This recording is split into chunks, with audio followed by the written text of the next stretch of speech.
সকাল বন্ধুরা, আমি অনেক দিন ভিডিও করতে পারিনি, মনটাও ঠিক ছিল না, আবার শরীর স্বাস্থ্যও ভালো ছিল না, তাই আমি অনেক দিন করিনি। কিন্তু আমার বন্ধুরা সবাই আমাকে চাইছি যে তুমি ভিডিও করা কি ছেড়ে দিলা, ভিডিও আর করছো না, তোমার কিছু আর দেখতে পেয়েছি না। তা আমি বললাম না, আমি এখন কিছুদিন অফ আছি, ইচ্ছা করলেই করব, কিন্তু আজ থেকে আমি আবার শুরু করলাম। আপনারা কিছু মনে করেন না, আমার ভিডিওটা অবশ্যই যেন দেখেন। আবার আজ থেকে আমার ক্যামেরাম্যানও ছিল না, আমার ক্যামেরাম্যানের এবার পরীক্ষা পড়ে গিয়েছে, তার জন্য একটু অসুবিধা ছিল, পড়াশোনা করছে, ওরাও কিছুদিন ছিল না, ওই জন্য আমি করতে পারিনি। তাই এই সকালবেলায় আমি এবার কাজটা সারা শুরু করলাম, করার পর বাজার হাট আজকে যাইনি, কালকে আমাদের নবান, তাই আজকে বাজার হাটও ছিল, করতে গিয়েছিলাম। তাই এবার তরকারি কাচ্ছি, এবার রান্না বান্না করব।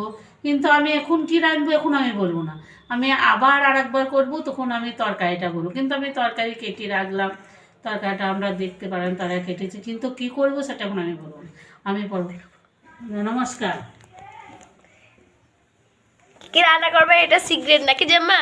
হ্যাঁ সিক্রেট, আজকে বলবে না কিছুই? এখন কিচ্ছু বলবো না, আমি রান্না করবো, যখন খাবো তখন আমি বলবো। আর কাল নবান করছো তো? আর কি নবান করবো, কিন্তু আমার কাকা শ্বশুর হয়েছে, তাই আমাদের ঠাকুরের দেওয়া হবে না, পেটে খাওয়া হবে। তাই পেটে খাওয়ার জন্য ভাজা ভুজো, এমনি নবানও ভুলবো, তার জন্য না, খাওয়ার জন্যই করবো, কিন্তু ঠাকুরকে দেবো না, এইটাই বলছি। আর সবারই বন্ধুরা, সবারই কালকে নবান, কাল খুব আনন্দের দিন, আমারও কালকে আনন্দের দিন। এই পর্যন্ত থাকলো। আর কাল নবান শেয়ার করবো তো বন্ধুদের সঙ্গে? হ্যাঁ বন্ধুরা, কালকে সবারই সঙ্গে শেয়ার করব, আমার ভিডিওটা অবশ্যই কালকে দেখবেন। কালকে অনেক কিছু রান্না বাড়াও হবে, আপনাদেরকেও দেখাবো, আমিও নিজে খাবো, আপনারাও আমার বাড়ি আসবেন। জাম্মা গো, তুমি তখন থেকে রান্নাই করছো, কাটা বাটাই করছো, ভালোই ভিডিও দিচ্ছ, কিন্তু তুমি ঠাকুরটার দিকে একবার লক্ষ্য করেছো? হ্যাঁ দেখ, আমার রান্না হয়েছে, আমার কোন ভোরবেলায় ঠাকুর পুজো হয়েছে। বাবা গো, তুমি কি সুন্দর ঠাকুরকে সাজিয়েছো গো, বাহ কি সুন্দর শিবটাকে কত সুন্দর সাজিয়েছো। তুমি এত কাজ কি করে এত করছো গো সকাল সকাল? দেখ তাহলে আমি কত কি করি। হ্যাঁ, শুধু পেটে একলা খাই না, আমার সব কিছুই আছে, কাঁচা কুচু, ঠাকুর সেবা, আগে সকালবেলা উঠে ঠাকুর সেবা, তারপরে খাবার দাবার। ও স্নানও তো হয়ে গেছে তার মানে তোমার? হ্যাঁ, আমার স্নান কোন ভোরবেলায় হয়ে যায়, আমার 7টায় স্নান হয়ে যায়।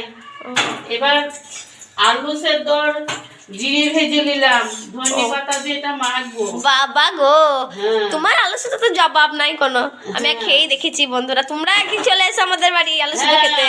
বন্ধুরা, আমার আলু সেদ্ধ, আমার রান্না একদিন খেয়ে দেখে যাবে। হ্যাঁ, তারপরে এবার মূলো শাকটাকে বসাবো। ও মূলো শাকটা অলরেডি সিদ্ধ হয়ে গেছে নাকি? হ্যাঁ। ও আর এখানে তো মেলায় কাটা বাটা করেছো। আর এটা কি বেটেছো? এটা পোস্ত। পোস্ত মিক্সারে বেটেছো তো? না, আমি শিলে বাটি, আমি মিক্সিতে বাটি না। ও আমার মিক্সিতে খুব কম রান্না হয়, ও মিক্সির রান্না ভালো হয় না। মা জ্যাঠা তো চলে এলো, এবার তুমি কি করবা? এই তো এবার যেটা খেতে দেবো। ও দিয়েছো খেতে? ধনে পাতা দিয়ে আলু সেদ্ধ ও সানছি। সেই তোমার সেই স্পেশাল আলু সেদ্ধটা মাখছো? আলু সেদ্ধ, ও তারপরে চচ্চড়ি, তারপরে মুলো শাক ভাজা, তারপরে কুমড়োর তরকারি, তারপর আলু পোস্ত। এবার আমরা খেতে বসলাম। ও এখানে কি করেছো? শাক, এটা কি চচ্চড়ি? চচ্চড়ি। আর এটা কি? এটা আলু পোস্ত। আলু পোস্ত। আর জ্যাঠা এটা খাচ্ছে এটা কি? ওটা কুমড়ো তরকারি। আজ তো নিরামিষ শনিবার। আজ তো শনিবার, হ্যাঁ আজ মাছ মাংস ডিম কিছুই নাই, নিরামিষ।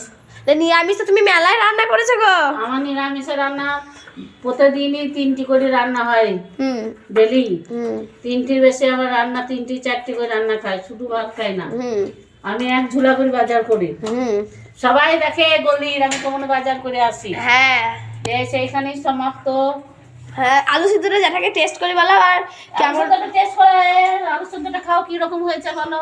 সব রান্না একবার করে বলো, খেয়ে বলো কেমন হয়েছে বলো। বলো শাকটা কেমন হয়েছে, মুখে বলতে হবে, মাথা নাড়লে হবে না। ভালো হয়েছে।